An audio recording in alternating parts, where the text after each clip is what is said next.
Have you ever finished something and instead of feeling proud, your first thought was, it's still not good enough?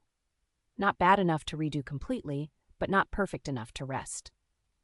If that sounds familiar, stay with me, because today we're talking about perfectionism, not as a label, not as a flaw, but as a mindset that quietly shapes how people live, work, and even breathe.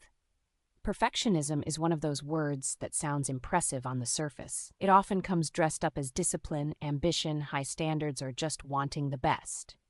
People even praise it. They say things like, "She's such a perfectionist," as if it's a badge of honor.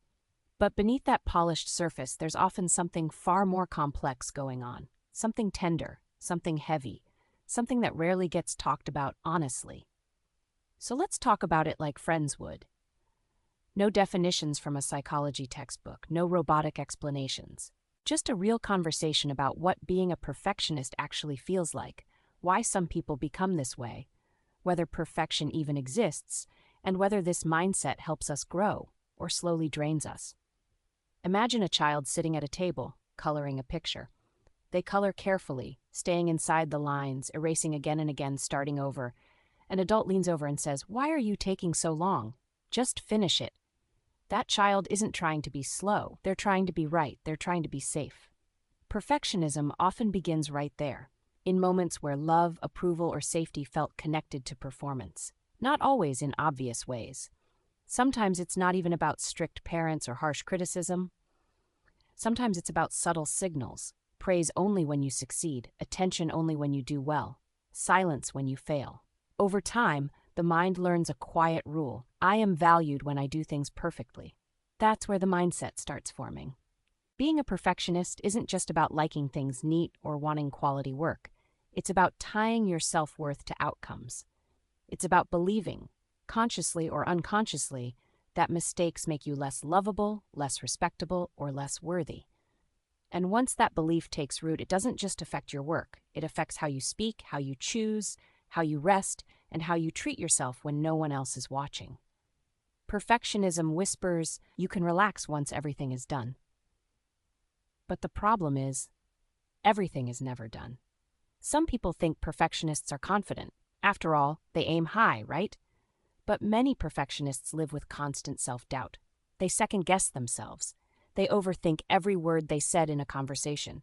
They replay moments in their head at night, wondering if they sounded stupid, rude, or awkward. They're not chasing perfection because they believe they're amazing. They're chasing it because they're afraid they're not enough. This is where people get confused. They ask, why do perfectionists push themselves so hard? The real question is, what are they afraid will happen if they don't?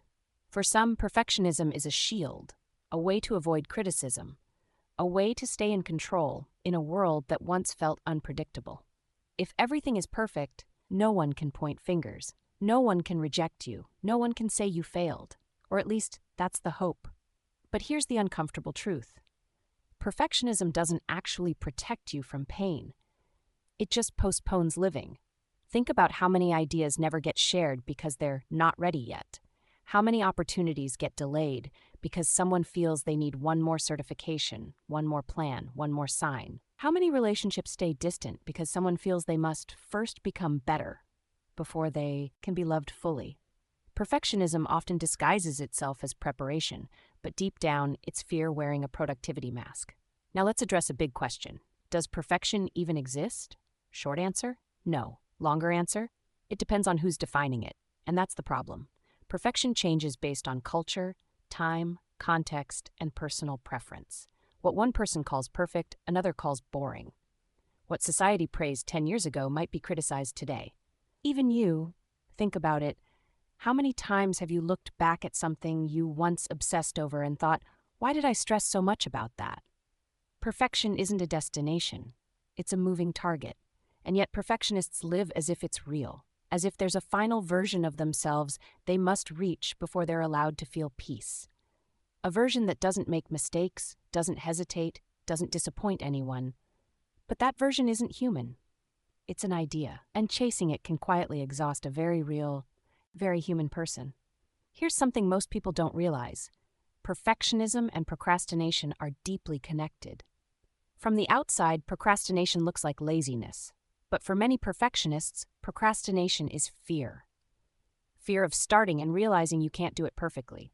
Fear of finishing and being judged. So the task gets delayed, not because the person doesn't care, but because they care too much. Perfectionism says, if I can't do it perfectly, maybe I shouldn't do it at all. And life slowly shrinks under that. So is perfectionism healthy? That depends on what you mean by perfectionism. There is a healthy desire to do things well, to improve, to grow, to take pride in your work. That's not the problem. The problem begins when doing well turns into never being satisfied, and high standards turn into constant self-criticism. Healthy growth sounds like, I can improve and I'm still worthy where I am. Unhealthy perfectionism sounds like I must improve or I'm not worthy at all. See the difference? One is motivating, the other is exhausting.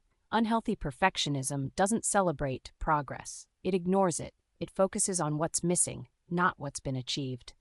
Even success feels temporary because the bar immediately moves higher. There's no pause, no satisfaction, no moment to say I did enough. And over time, this mindset takes a toll, not just mentally but physically. Chronic stress, burnout, anxiety, sleep issues, a constant sense of urgency, feeling guilty for resting, feeling unproductive even on days you've done more than most people. Many perfectionists don't know how to rest without feeling like they're doing something wrong. Rest feels earned, not allowed. Let's talk about emotions for a moment, because perfectionists often struggle there too. Perfectionism doesn't just demand flawless work, it demands flawless feelings. You're not just supposed to perform well, you're supposed to cope well. Be strong, be calm, be composed. Don't cry too much, don't need too much, don't ask for help too often. So emotions get controlled, suppressed, polished. And while that might look admirable from the outside, inside it creates distance from yourself and from others. Because real connection requires vulnerability, and vulnerability, by definition, is imperfect. Many perfectionists secretly feel lonely, even when surrounded by people, not because they don't have relationships, but because they don't feel fully seen. They show the capable version, the responsible one, the reliable one. But the messy, unsure, tired parts stay hidden. And hiding parts of yourself takes energy, a lot of it. So why do some people become perfectionists while others don't? Part of it is environment. Part of it is temperament. Some people are naturally more sensitive, more observant, more aware of details and expectations. When those traits meet pressure, comparison, or conditional approval, perfectionism can form. Sometimes it's born from chaos. If life felt unpredictable at some point, controlling outcomes can feel comforting. If everything is done right, maybe nothing will fall apart. Sometimes it's born from comparison.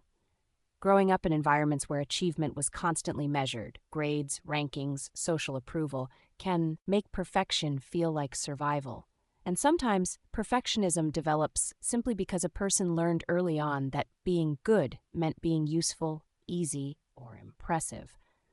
Over time, that belief hardens into identity. I am the one who gets things right. I am the responsible one. I am the high achiever. And letting go of perfectionism can feel like losing yourself, because you don't know who you are without it. Here's something important. Not all perfectionists look the same. Some are loud, driven, visibly ambitious. Others are quiet, self-critical, constantly feeling behind. Some chase external success. Others chase internal approval.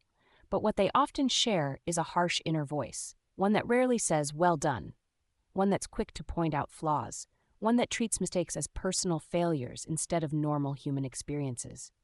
That voice didn't appear out of nowhere. It was learned.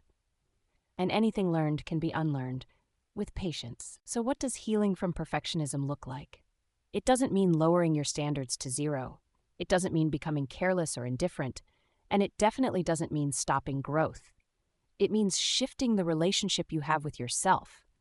It means learning to separate who you are from what you produce. It means allowing mistakes to be information, not identity.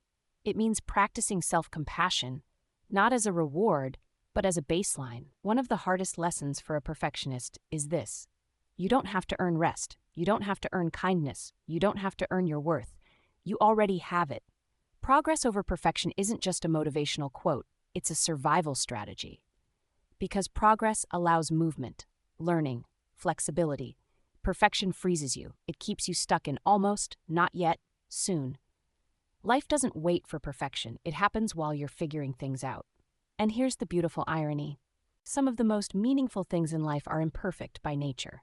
Conversations, relationships, art, growth, even healing. It's messy, nonlinear, and full of setbacks. If perfection were required, none of us would qualify. So maybe the real question isn't, how do I become perfect? Maybe it's, what would my life look like if I allowed myself to be human? What would you try if failure didn't define you? What would you share if judgment didn't scare you?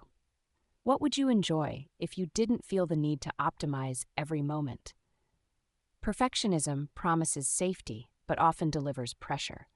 Letting go doesn't mean giving up, it means finally showing up. And maybe, just maybe, the freedom you've been waiting for isn't on the other side of being flawless, but on the other side of being kind to yourself.